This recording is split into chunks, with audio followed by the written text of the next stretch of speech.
إن الذين آمنوا والذين هادوا والنصارى والصابئين من آمن بالله واليوم الآخر وعمل صالحا فلهم أجرهم عند ربهم ولا خوف عليهم ولا هم يحزنون.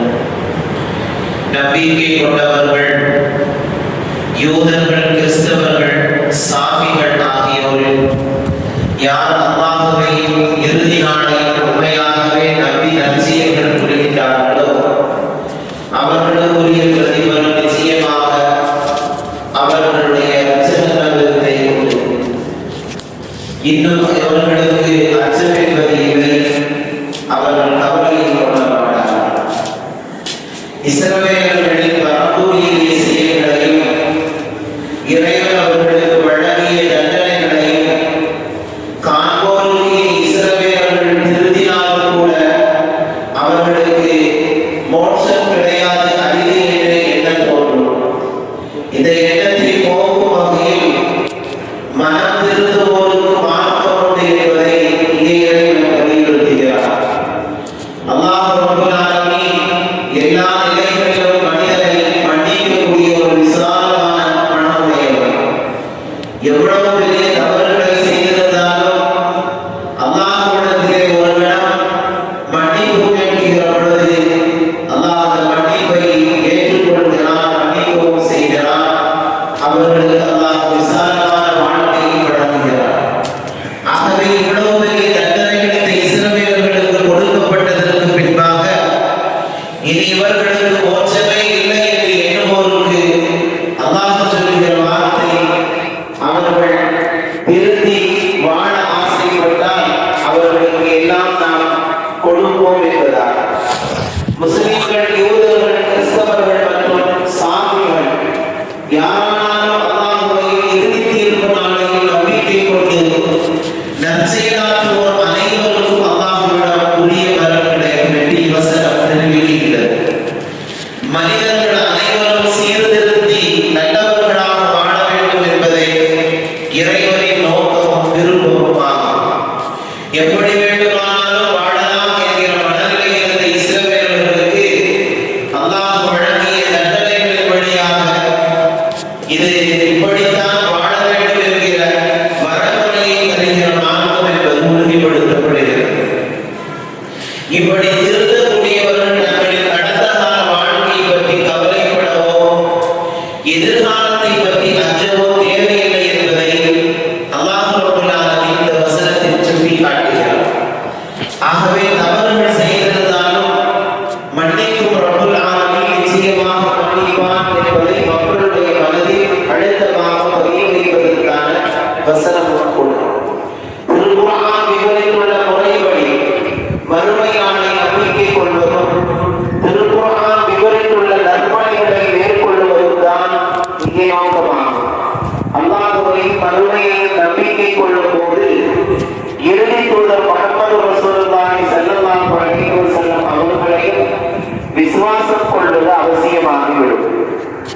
ஏனெனில் அவர்களின் வாயிலாகவே அல்லாஹ்வையும் மறுமை நாளையும் அறிய முடிந்தது. எனவே இறை தூதரை நம்ப வேண்டும் என்பது பற்றி தனியாக இங்கு குறிப்பிட வேண்டிய அவசியமில்லை. மாறாக அந்த நாயகத்தையும் விசுவாசம் கொள்ள வேண்டும் என்பதை அல்லாஹ் ரப்பல் ஆலமீன் மறைமுகமாகவே குறிப்பிட்டுவிட்டார். இங்கே குறிப்பிடப்பட்டுள்ள சாபிஈ என்பவர் யார் என்பது பற்றி துல்லியமாக கூற முடியவில்லை. மதமானியோன் என்பது இதன் பொருளாக இருந்தாலும் ஈராக் மற்றும் சிரியா பகுதிகளில் இப்பெயரில் ஒரு பிரிவினர் வாழ்ந்து வந்ததாகவும் கூறப்படுகிறது. இவர்கள் நபி யஹ்யா அலைஹிஸ்ஸலாம் அவர்களை விசுவாசம் கொண்ட சமூகத்தினராகவும் இருந்தார்கள் என்பதாகவும் சொல்லப்படுகிறது. ஆகவே இந்த மூன்று கூட்டத்தார்களை குறித்து அல்லாஹ் இங்கே குறிப்பிடுகிறான் என்பதாக பதிவு செய்கிறார்கள். சாபிஈ என்பவர் வேதம் அருளப் பெற்ற சமூகத்தினர் என்றும் இவர்களின் கையால் அறுக்கப்பட்ட பிராணிகளை புசிக்கலாம் என்றும் Umar Khattab Abdullah bin Abbas ரலியல்லாஹு தஆலா அவர்கள் குறிப்பிடுகிறார்கள். இந்த கருத்தை இமாம் அஹ்மது ஹனீஃபா ரஹ்மத்துல்லாஹி அவர்கள் ஏற்றுக்கொண்டிருப்பதாக பதிவு செய்கிறார். ஆனால் யாராக இருந்தாலும் சரி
என்னும் தூர் மலையை உங்களுக்கு மேலே உயர்த்தி உங்களுக்கு நான் அருளிய வேதத்தை உறுதியாக கடைபிடியுங்கள்.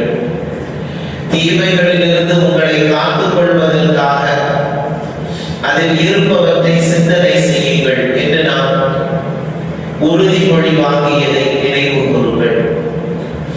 அப்பா, அதன் பின்னரும் நீங்கள் பின்வாங்கிவிட்டீர்கள். ஆயினும் அல்லாஹ்வின் உதவியும் அருளும் உங்கள் மீது இருந்ததனால் பிழைத்தீர்கள். இல்லாமல் இருந்திருப்பின் நீங்கள் நஷ்டமடைந்தவர்களில் ஒருவராக ஆகியிருப்பீர்கள். நபி மூசா அலைஹிஸ்ஸலாம் அவர்களுக்கு அருளிய தௌராத் என்கிற இறைவேதம் இஸ்ரவேலர்களுக்கு உறுதிப்படுத்துவதற்காக 70 நபர்களை தேர்ந்தெடுத்து தூர் மலைக்கு அழைத்து சென்றார்கள். அங்கு அல்லாஹ்வின் பேச்சை செவிமடுத்த அவர்கள் அல்லாஹ்வை நேரில் காண வேண்டும் என பிடிவாதம் பிடித்தார்கள். இதனால் சோதனைக்கு அவர்கள் உள்ளாக்கப்பட்டார்கள். பின்பும் அல்லாஹ் அவர்களை மன்னித்தார். இத்தனைக்கு பிறகும் தௌராத்தில் கூறப்பட்டிருக்கக்கூடிய சட்டங்களை கடினமானது என்று கூறி அதனை பின்பற்ற இஸ்ரவேலர்கள் மறுத்துவிட்டார்கள். இதனால் இறைவனின் கோபத்திற்கு மீண்டும் அவர்கள் ஆளாக நேர்ந்தது. தூர் மலையை தூக்கி காட்டி தௌராத்தை நீங்கள் பின்பற்றப் போகிறீர்களா அல்லது இம்மலையை உங்கள் மீது போட்டு உங்களை அழித்து விடட்டுமா என இஸ்ரவேலர்களை பயமுறுத்துமாறு மாணவர்களுக்கு இறைவன் கட்டளையிட்டான். அவ்வாறு மாணவர்கள் செய்யவே பயந்து போய்விட்ட இஸ்ரவேலர்கள் தௌராத்தை பின்பற்றி நடப்பதாக உறுதிமொழியில் கூறினார்கள். உறுதிமொழி கொடுத்ததற்கு பின்பாகவும் தாங்கள் கொடுத்த உறுதிமொழியில் இருந்து அவர்கள் பின்வாங்கி தௌராத்தை மீண்டும் அலட்சியப்படுத்த ஆரம்பித்தார்கள். இந்நிகழ்ச்சியை அல்லாஹ் ரப்பல் ஆலமீன் இந்த வசனத்திலே சுட்டி காட்டுகிறார். ரப்பினுடைய வேதத்தை கடைபிடிக்காமல் போகிற பொழுது, அல்லாஹ்வினுடைய சட்டங்களை சரியாக பின்பற்றாமல் மனிதன் நடக்குகிற பொழுது அல்லாஹ்வினுடைய தண்டனை அந்த சமூகத்திற்கு உண்டாகும் என்கிற மிகப்பெரிய அச்சுறுத்தலை இங்கே அல்லாஹ் இந்த வசனங்களின் வழியாக தருகிறார்.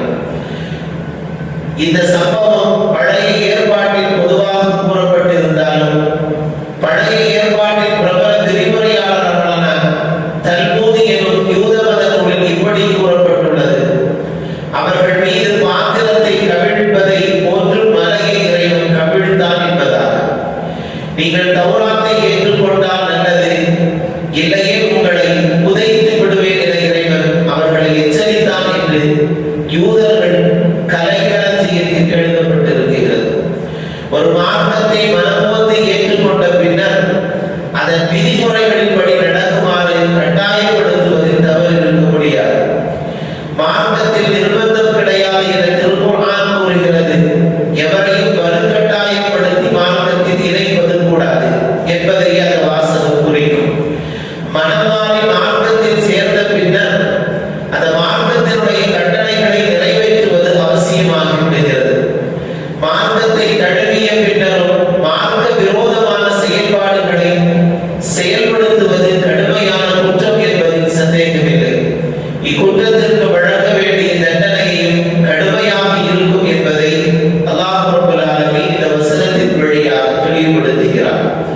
இஸ்ரவேலர்களின் கோரிக்கைகள் அனைத்தையும் இறைவன் நிறைவேற்றிக் கொண்டிருந்த நிலையில் இறைவன் கட்டளைகளை அவர்கள் உதாசீனப்படுத்தியது இறைவனையே கேலி செய்வது போன்று இருந்தது.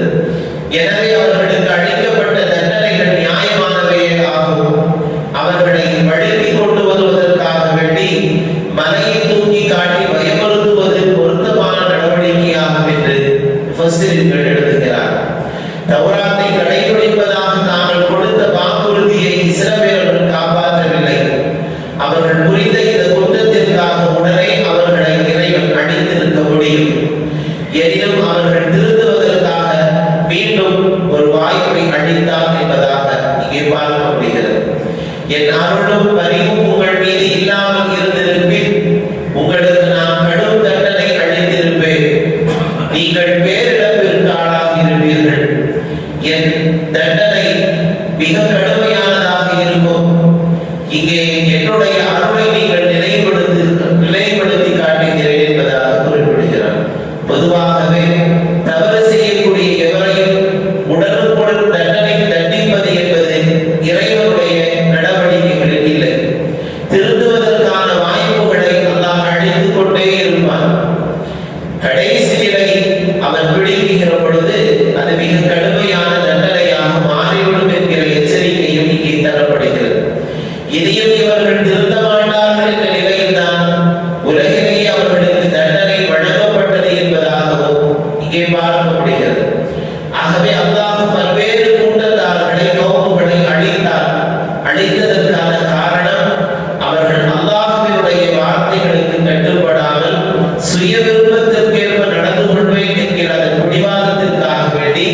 பல்வேறு கட்டங்களில் சோதனைகளை வழங்கி அவர்களை பாதுகாத்த இறைவன் இனி இவர்களை கொண்டு எந்த மாற்றமும் உருவாக போவதில்லை என்கிற நிர்பந்தம் ஏற்படுகிற பொழுதெல்லாம் பல்வேறு சோதனைகளின் வழியாக அந்த சமூகங்களை அழித்து மீண்டும் புதிய கோபங்களை கொண்டு வந்தார் என்பதை இங்கே கவனிக்க வேண்டும். ஆகவே அல்லாஹ்வினுடைய சட்டத்திட்டங்களை அவருடைய ஆயாத்துகளை முழுமையாக அறிந்து செயல்படக்கூடியவர்களாக மனிதன் இருக்குகிற பொழுதுதான் அல்லாஹ்வினுடைய அருளை பெற முடியும். ரப்பினுடைய அருளில் மாற்றம் ஏற்பட்டு விட்டது என்றால் கடுமையான தண்டனைக்கு இந்த சமூகம் ஆளாக்கப்படும் என்கிற எச்சரிக்கையும் அல்லாஹ் ரப்பல் ஆலமீன் தருகிறார். அவருடைய கோபத்திலிருந்து நம்மை எல்லாம் அல்லாஹ் பாதுகாத்து புரிவானாக. எல்லா சந்தர்ப்பங்களிலும் அல்லாஹ் ரப்பல் ஆலமீன் நாம் செய்கிற பல்வேறு தவறுகளை மன்னித்து அவருடைய முழு அருளுக்கு சொந்தக்காரர்களாக நம்மை ஆக்கி புரிவானாக. இருளர்களிலும் வெற்றி பெற்ற நண்பர்களோடு நம்மை அல்லாஹ் இணைத்து புரிவானாக. ஆமீன் ஆமீன்.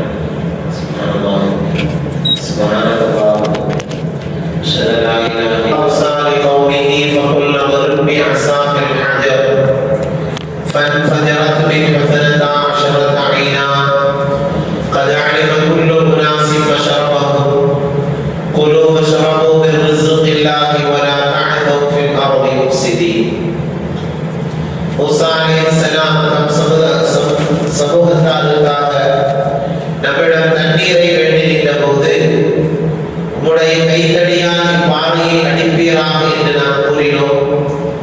அவ்வாறு அவர்கள் அடிக்க அதிலிருந்து 12 நீர் ஊற்றுக்கள் பொங்கி வெளிவந்தன. ஒவ்வொரு பிரிவினரும் தமக்குரிய நீர் துறையை அறிந்து கொண்டனர்.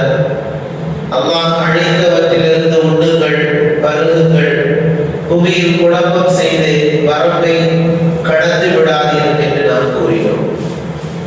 அல்லாஹ் ரப்பல் ஆலமீன் இஸ்ரவேலர்களுக்கு செய்த நிஅமத்துகளில் ஒன்று இது. இஸ்ரவேலர்கள் சினாய் பாலைவனத்தில் 40 ஆண்டு காலங்கள் அடைந்து கொண்டிருந்தார்கள். இது குறித்து ஏற்கனவே வசனங்களில் குறிப்பிடப்பட்டது. அப்பால் வானத்தில் ஒரு இடத்தில் 6 மாதம் 1 வருடம் என அவர்கள் தங்கியிருந்தார்கள். அந்த பாலைவனத்திலேயே பின்பு வேறு இடத்திற்கு குடிபெயர்வார்கள். இவ்வாறு அவர்கள் ஒரு இடத்தில் தங்கியிருந்த போது குடிநீர் கிடைக்காமல் சிரமப்பட்டார்கள். அந்த நேரத்தில் நபி மூசா அலைஹிஸ்ஸலாம் அவர்களிடம் தண்ணீரை கோரினார்கள்.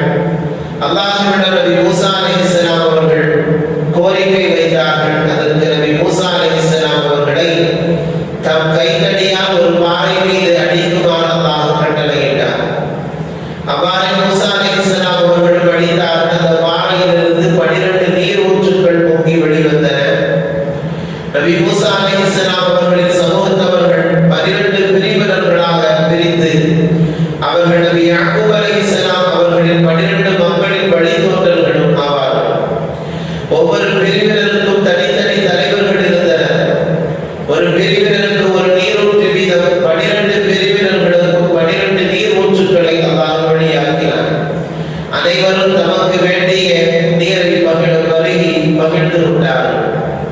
சினாய் பாலைவனத்தில் பல முறை நிகழ்ச்சி நடந்திருக்க இடமிருக்கிறது என்பதாக முஃபஸ்ஸிரீன்கள் விளக்குகிறார்கள். சினாய் பாலைவனத்தில் ரபிதீம், காதீஸ் என்னும் 2 இடங்களில் குடிநீருக்கு இஸ்ரவேலர்கள் சிரமப்பட்டார்கள் என்று ஏற்கனவே பழைய ஏற்பாடுகளிலும் கூட குறிப்பிடப்பட்டிருக்கிறது. எப்படி இருந்தாலும் நபி மூசா அலைஹிஸ்ஸலாம் அவர்களின் வேண்டுதலின் பேரில் அற்புதமான வகையில் குடிநீர் கிடைத்தது என்பது மட்டும் இங்கே உறுதியாக பதிவு செய்யப்படுகிறது. 12 நீர் ஊற்றுக்கள். இது குறித்து குர்ஆன் கூறுவதை நாம் ஏற்றுக்கொள்ள வேண்டும். அல்லாஹ் ரப்பல் ஆலமீன் 12 நீர் ஊற்றுக்கள் என்பதாக பதிவு செய்கிறார். மற்ற வேதங்களில் குறிப்பிட்டிருப்பதை தாண்டி குர்ஆன் பதிவு செய்திருக்கிற இந்த செய்தியை தான் நாம்